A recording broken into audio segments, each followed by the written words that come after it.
can't stop swishing around my ponytail. I need to behave myself, really, don't I? Maybe not.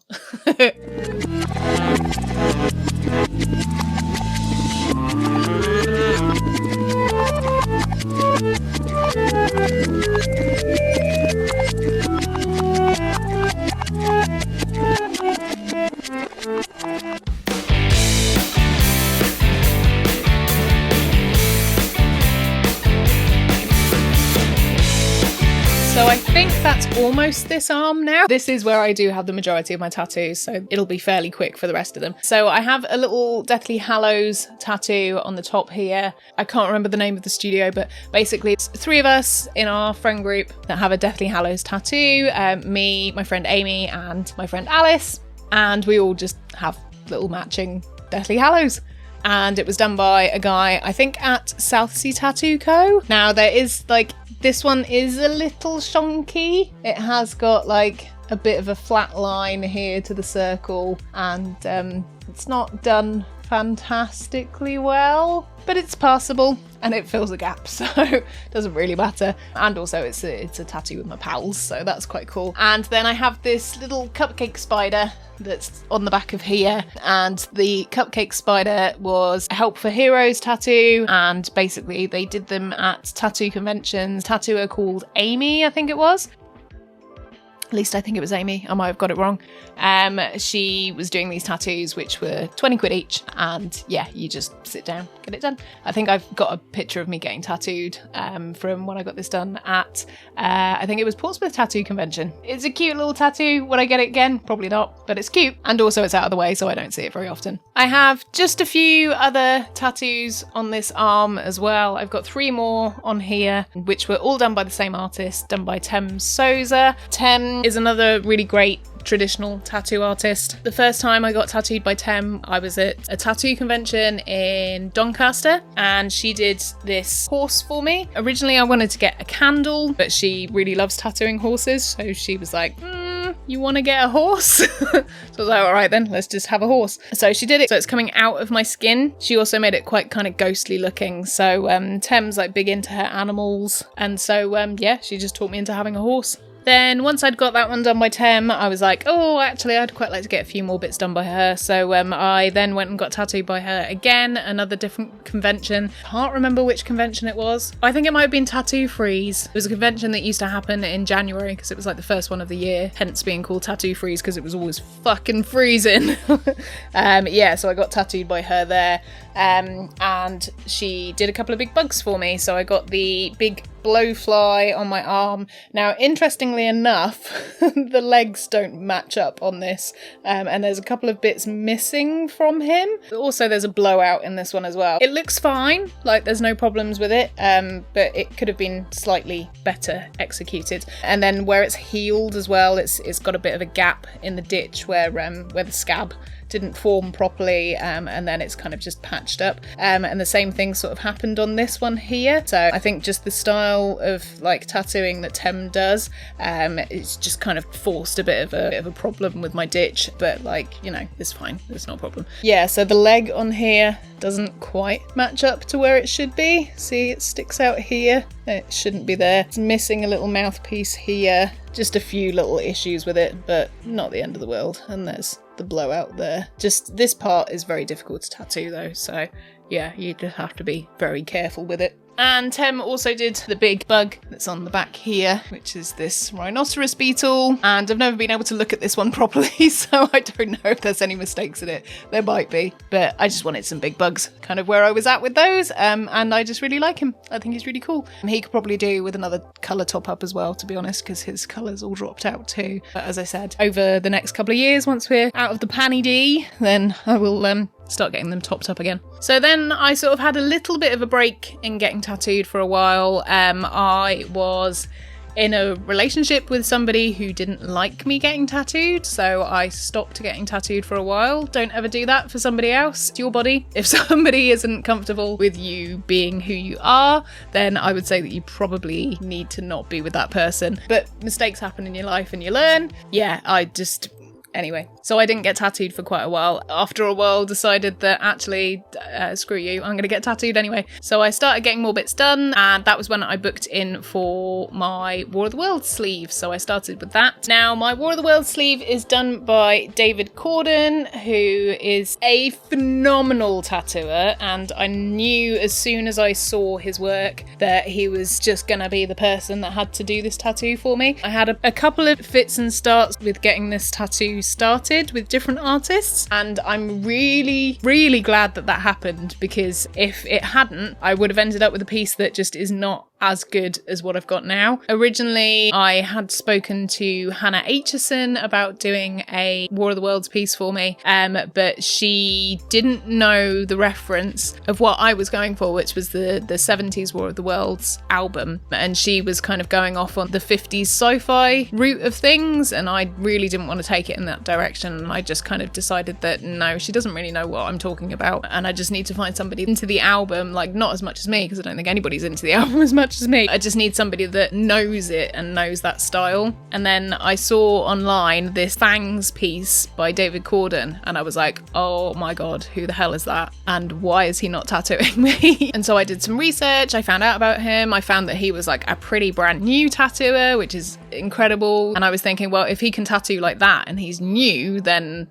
how good is he going to be in like a couple of years? And this is going to be a sleeve, so it is going to take a while. And I'm just so pleased with how it's turned out. And I remember like I had to travel to Kent from Bristol to go and get this tattoo done, which isn't a huge problem. But I remember traveling there, and like the first day, like you're staying somewhere different, you don't know the town. I'd only spoken to David across like emails and over the phone a couple of times. You're in a different place, and I'm in for a whole day sitting, and I'd never done a whole day before. So when somebody says to you full day sitting, it's like, oh my god, this is going to be horrible. So I was like nervous when I went in, and I kind of explained all of that to him, and I just knew from like the get-go that we were going to get on really well, and he just really put me at ease, and like made me part of the whole design process, and was like, right, okay, what do you really love about this? What bits do you want to really focus on? Do you want to do the whole thing? He'd already like drawn up the sleeve for me as well, so he was like, right, this is what I think it's going to look like, but obviously, you know, this will change over time. Yeah, he just did such a fantastic job of making me feel welcome, and that he was entirely in control and knew exactly what he was doing, and just being a professional tattooer, which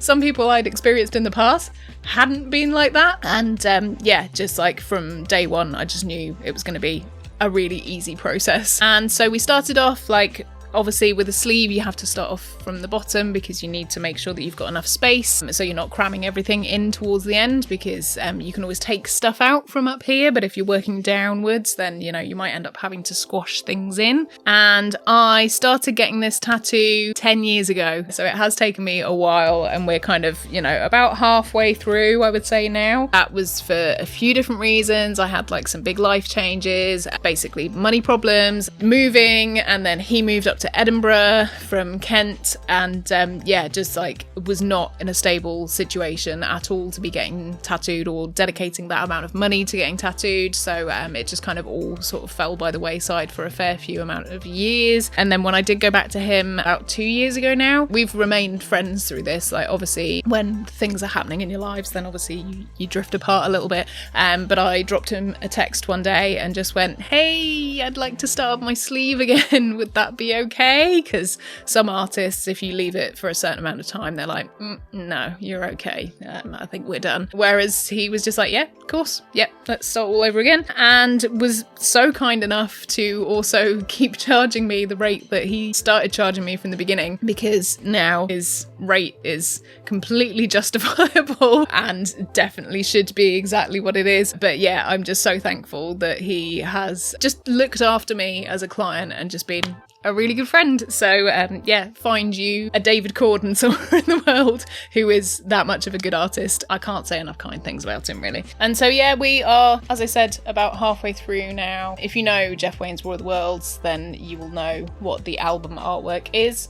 So we're just sort of picking some bits and kind of just putting them all together. It kind of runs slightly in chronological order. It sort of should do, but it's kind of just going to be an amalgamation of the whole album artwork. And I just kind of wanted it to be really true to the original because that's what I love. And this gal was the one that I wanted to be front and centre, so she is front and centre. And also I like that she's in the ditch kind of area so I can make her run.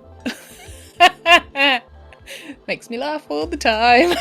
So this is the newest part that I had done, and I had that done back in September time when we were still allowed to travel and to move around, and to go up to Edinburgh because that's where he's based. So so that's that. My leg tattoos, I'm not going to get them out because, going to be honest, I haven't shaved my legs in probably many months. It's winter and it's a pandemic. Leave me alone. So on my leg, I have a few different tattoos. I've also got a tattoo that's on my foot, which is on my left foot, which is a phrase that my grandpa used to say all the time. And when he passed away, I knew that I was going to get that tattooed. So I got that done. It was quite a long time ago now. That was done by Max, who did my Horror Pops tattoo. So we're kind of jumping around again in chronological order. Getting your foot tattooed is no joke. That's not fun. I don't think I would ever get my foot tattooed ever again because it's really painful. So if you're thinking of getting a tattoo somewhere where you can hide it, feet tattoos, not the one. And then the fact that they have to heal and you have to walk around with a scabby foot. No, I would never get my foot tattooed ever again. I also have a little moon tattoo on my ankle, and that's one that I did myself. When I was talking about going through all those life changes and some pretty crappy stuff that happened to me, I bought myself a tattoo kit because what do you do when you've gone through a breakup and like homelessness at one point? That was fun. And some pretty terrible things. You invest in things that you probably shouldn't do, and one of those things was buying a home tattoo kit. So yeah, can't afford tattoos, tattoo myself. People that have seen this tattoo have never noticed that it's a home tattoo. To me, it looks like a home tattoo because it's definitely got those hallmarks. It's not particularly bright, it's not well saturated, it is a stick and poke tattoo. And I did it all safely. It is a proper accredited kit that you can buy. I did it all with sterilised stuff, I used gloves, and yeah, did it all safely, cleaned the area, etc, etc. But would I do it again?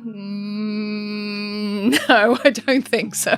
Also, I wouldn't trust myself to draw now. I used to be quite good at drawing and then I just stopped drawing for a while. I have a couple of different tattoos on my leg. I have got a piece which was done by an artist called Coleman, who I don't think is tattooing anymore. He was one of Joe's apprentices who then went on to go and work in a different shop in Bath. And he did an upside down rosary for me because this was back when I had my jewellery business. For those of you that don't know or don't know anything about me, I used to have a jewellery business that was kind of fairly successful. I think it was bigger in name than it was ever in sales. And I wrote a book off the back of that, and to sort of commemorate my jewellery business. And I'm kind of glad that I did have this because it is a little memory attached to that. I don't make jewellery anymore. I sort of abandoned my business after I finished writing the book because the joy had gone out of it for me, really. But never say never. I might end up making stuff in the future. Yeah, so one of the designs that I used to make was an upside down rosary, so I just had that tattooed on my leg. I've also got that little cat tattoo that I was talking about, which Joe Black did for me. And I also have another blue rose as well, which was done by Coleman, and that was done after he'd left Black Ink and he was at a different shop in Bath. And I think that's it for my leg. I hate getting leg tattoos. Leg tattoos suck. So would I ever get more leg tattoos? I know at some point I'm probably going to have to because I'm going to be running out of space, but I hate getting leg tattoos. They heal really badly. Like, they just take forever to heal on me. The skin on your calf is really thick, so tattooing through it is painful. You've got all those muscles underneath there. Not the one for me. I don't like having my calves tattooed. I just don't think I would willingly get them done. I probably will in the future, but not willingly, I don't think. And then I have another one on my back as well, and then also my stomach too. So on my back I have a anatomical heart with a crescent moon around it, and that was done by T. Francis. T is currently taking a break from tattooing. T started off in California and then moved here. She is English or British. I never know whether it's English or British. Do you know? I don't know. But anyway, she used to live in Kent. I think she's moved now. But she was tattooing for a while over here, and she started up at a shop that's fairly near to where I live, which just was a weird coincidence because I've liked T's art for a long time. And her real name is Tea Cake, Like, it actually is tea cake. Yeah, her first name is Tim and then last name Cake. So there you go. I don't think she goes by that anymore. I think she goes by T Francis now. But I think maybe she's still Tea Cake Art online. But anyway, I'll leave a link to her. And yeah, she's just known for like these really beautiful line drawing style etching tattoos. And so when I knew that she was going to be coming over for a little bit, I decided to get a tattoo done by her. And I think I had this tattoo done on Christmas Eve or like a couple of days before Christmas, because I remember her opening up the shop in Croydon where she was working for a time, just exclusively for me, which was really nice. So I just went in and got tattooed in a very quiet studio, and we just had a real nice time and a good chat. Me and T really got on well. And yeah, so she did this piece for me. Getting that tattoo done was not too difficult, to be honest. Centralized tattoos on your back, like, they're a little bit, but not like anything too bad as like getting the top of my shoulder or my shark done. So I would say if you're going to get one and you're aiming for like the top of the back, it's not too bad. I remember once I went to the theatre, I was wearing a dress that had like a circular cutout on the back, and some like weird guy came up and was like, "Oh, I love the way that you've picked your dress to frame your tattoo." I was like, "No, I haven't. People don't do that sort of thing." Apart from when I had my first one done and I was wearing short tops to show it off. Yeah, I've not ever since then decided to wear clothing to show off my tattoos. So that's my back piece. Well, I say back piece, the one that's in the middle of my back. And then my most recent tattoo, the one that I had done in September of 2020, is a piece that I got done by Frank Carter. Now, if you don't know who Frank Carter is, he's like a true Renaissance man. He does all sorts of different stuff, but he's a tattooer, and I think he possibly has been a tattooer for about the same time that he's been in bands. But he's a singer. He's in a band called Frank Carter and the Rattlesnakes.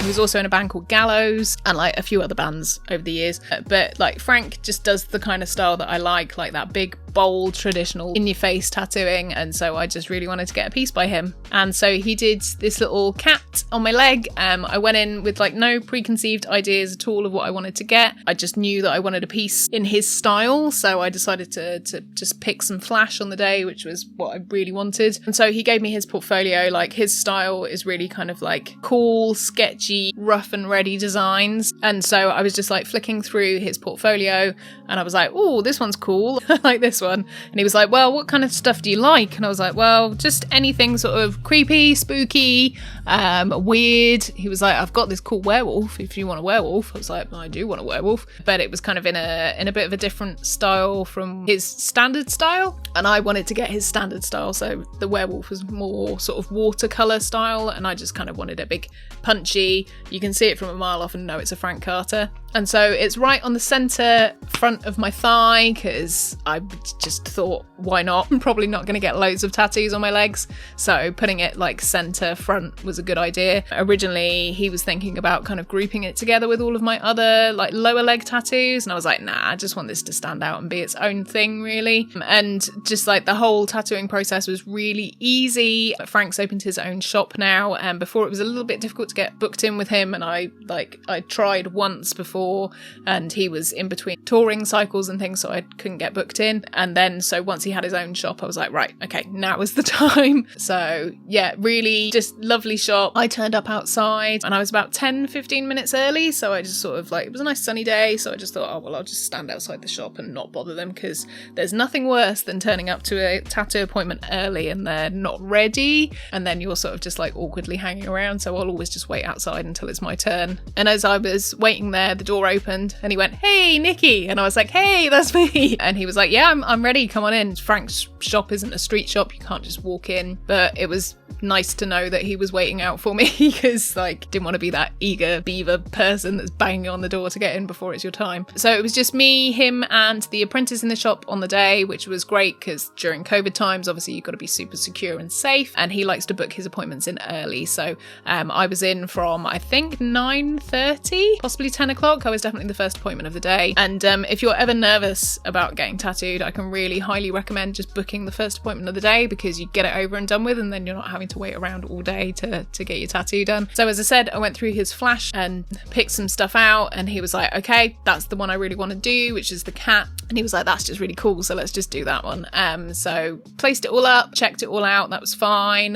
He also got his apprentice as well to just have a look at it and check that it was in the right place. And in some shops, what they'll do, and it depends on the artist and what's happening on the day, but they'll get the apprentice to set you up, basically. So they make sure that you've got everything that you need, and it just means that the artist themselves is like concentrating on getting your stuff ready for you. So they set up the beds for you, they set up all the equipment, everything's good to go, and whilst they set up, you just get yourself ready, and then you're sorted. Because this tattoo was on my leg, I did have to get changed when I got there, and they were really cool with that, and they said, do you want a privacy screen or anything? And I was like, nah, don't care. Doesn't bother me. And so I just had a skirt on, and just wore like some big pants so my butt wasn't completely on show, and just had to pull my skirt up to one side, which is fine. And then if you want like a really good chat, I can highly recommend Frank as a tattooer. We just like got completely caught up in depth of talking about like ghost stories and stuff, and then weirdly started talking about highwaymen and things, and the cat that I've got, because he's got a little highwayman hat on, he's like a little Puss in Boots, and so we were talking about different highwaymen, and I was telling him about like all the different highwayman stories that I know, and then he was telling me about ones from where he lives, and there's one near him called Snooks, and he was telling me about how his mum or maybe his gran has seen Snooks a couple of times, like the ghost of Snooks, or Snooks, and so I was like, what are we going to call the tattoo? And he was like, Snooks. So this is little Snooks on the top of my leg. And yeah, just overall excellent tattoo service. The shop's really lovely, people that work there really great, everything is just really tip top, and how a shop should be run. Okay, so I just turned everything off, and then I realised that I've missed out 2 of my tattoos, and those are tattoos that are on my stomach. So these are tattoos that were also done by T. Francis, or Tea Cake Art. I'm not really sure what she wants to be known by. And these are my wishbone and also my Nautilus tattoo. The wishbone was a Friday the 13th tattoo that I got as part of a flash sheet thing, and then my Nautilus was one that I had custom designed by T. The plan is to eventually get another Nautilus on the other side. He has stopped tattooing for the time being. I don't know if that's going to happen. I have paid her the deposit for it though, so I probably need to get that back at some point if that's not going to be happening, but I keep forgetting to ask for it, because originally the plan was to do both of them within like a few weeks of each other, and then T had some health problems and so she couldn't do it. Then she stopped tattooing for a while, then she moved away, and a few issues that have got in the way of me being able to get tattooed again by her. So the plan will be to eventually get that other side done. Whether that ends up being done by T, it might not be, it might have to be picked up by another artist. But yeah, so that's my stomach tattoos. So I think that is all of my tattoos. My God,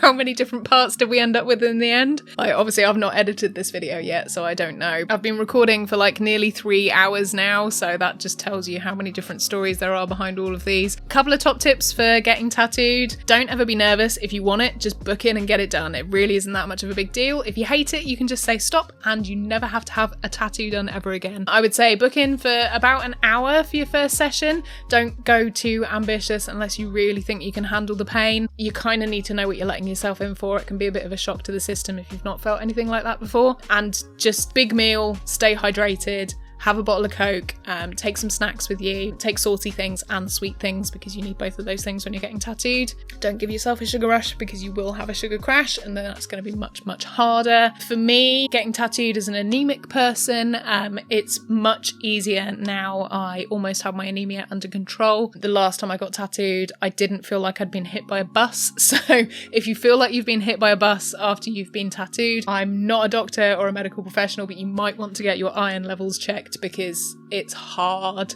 getting tattooed when you are anemic. And if you are anemic, you do need to make sure that you have your legs up when you're getting tattooed, because you can easily get lightheaded and pass out. Luckily, that has never happened to me. I've felt like that's going to happen before, but it has actually never happened to me. But yeah, just communicate with your tattooer. In terms of price as well with tattoos, you should always find the artist first and worry about the cost later. Some artists will let you pay in installments in advance before you get tattooed, so that's worth finding out, particularly for artists that are a little bit more expensive. They might let you pay in like just little manageable installments, so just be aware that that is an option. So it's not always out of the realms of possibility if somebody is super expensive, but also know their worth. So artists can charge what they want to charge. There are artists out there that unfortunately do take the piss. So if there is somebody that you think is a little bit too expensive for what they're offering, then you can always check around and just see if that is a standard price. Also, another tip I would say is that if you are planning your first tattoo, don't get it in a place where it's going to be difficult to then follow on from. I would basically make sure that you have it somewhere where you can either build upon that or that it just doesn't like build a dead stop. So for example, if you're getting your arm tattooed, you wouldn't want to get something like slap bang in the middle of your arm and to not be able to go like either way around that. That's if you're planning to get heavily tattooed. That might be you only want one tattoo and you're only ever going to have one tattoo, then that's cool, do that. But if you're planning to build, ask your tattooer's advice as well about where you should get things placed, and they'll be able to help you with that. Getting your neck and your hands tattooed or visible skin to begin with, it can be tough when you are a heavily tattooed person. It's not so bad now, but when I was first getting tattooed and being younger and female, you get people that like to grab you and people that like to judge what you have on your skin. So make sure that you are kind of cool with that, you're clued up with it. It can be a bit of a shock when it first happens, so just be aware of that as well. I don't think employers are so bad now, like turning you down for jobs for having visible tattoos, but just be aware that they can be perceived as not great to begin with. So I would definitely say something that you can cover to begin with. And in terms of choosing your first tattoo, just go for something that you love. If butterflies are your thing, get a butterfly. If you love Doctor Who, get a Doctor Who tattoo. Doesn't matter if it's something that's really truly personal to you, then yeah, just get something that you love to begin with. And like, don't believe people as well when they say they're addictive. My plan was always to get this heavily tattooed, and I don't think tattoos are addictive because they hurt. But I love the artistry of them, and I think, you know, you can get one tattoo and never get tattoos again. Don't think that if you have one tattoo, you're going to end up covered like me, because that just might not happen. And yeah, I've gone like years at a time not getting tattooed, so just don't believe people when they say you're gonna get covered now, because that's not always the route. Okay, so I think that's everything from me. Thank you so much for joining me for this video and for sticking with me and for watching this in however many parts it came out in the end. I hope you learned something about my tattoos. I hope you learned something about tattooing in general, and if you've got any questions then please pop them in the comment box below. As I said, I'll leave links to all of my tattooers, well, the ones that I think you should get tattooed by. Possibly not all of them, in the description box below, so make sure that you check them out. And if you have any tattoo horror stories, then do let me know, I'd love to hear them. And also if you have any like amazing artists that you want to tell other people about, then pop them in the comments. Or if you've yet to get a tattoo and you're not sure what to get, then yeah, just pop it all in the comments. It'd be great to hear from you. Don't forget to thumbs up this video if you liked it, and if you're not already, then subscribe. It would be lovely to have you around here. And if you really like this tattoo video, let me know, because I can do more. I can talk about tattoos for hours on end. So just let me know if you want to see more of this. Thank you as always to our executive producers Barry, Sam and Sarah for supporting the channel, and to all our other patrons too. Thank you so much for watching. I've been Nikki Druce, and I will see you ghouls next time.